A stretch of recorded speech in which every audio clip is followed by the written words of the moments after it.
బులెటిన్లో మరో breaking news. రాష్ట్రంలో ఎమ్మెల్యేల ఫిరాయింపు కేసు తుది దశకు చేరుకుంది. శాసనసభ స్పీకర్ గడ్డం ప్రసాద్ ఎమ్మెల్యే దానం నాగేందర్ను విచారిస్తున్నారు. ఈ అంశంలో ఇదివరకే నాగేందర్ విచారణ చేపట్టాల్సి ఉండగా పలు కారణాలతో ఈ రోజుకు వాయిదా పడింది. ఈ నేపథ్యంలో కాసేపటి క్రితం విచారణ చేపట్టారు. ఇక ఎమ్మెల్యే కడియం శ్రీహరి విచారణ ఇదివరకే పూర్తవుగా తీర్పును రిజర్వ్ చేశారు. గత నెలలో తెలంగాణలో బీఆర్ఎస్ పార్టీ ఫిరాయింపు ఎమ్మెల్యేల అనర్హత కేసు విషయంపై సుప్రీంకోర్టు ఆగ్రహం వ్యక్తం చేసింది. 3 వారాల్లో నిర్ణయం తీసుకోకపోతే కోర్టు ధిక్కరణ చర్యలు చేపడతామని ఫిబ్రవరి 6న హెచ్చరించింది.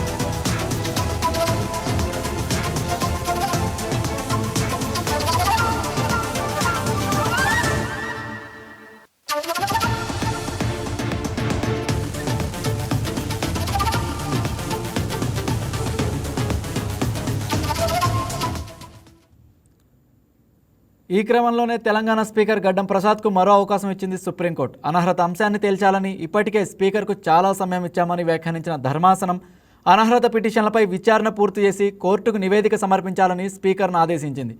ఇక దానం నాగేందర్ విచారణతో ఈ ఫిరాయింపు ఎమ్మెల్యేల విచారణ పూర్తవుతుంది.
Please subscribe to YK TV Network. Please subscribe to YK TV. Please watch YK News. Don't forget to subscribe YK News channel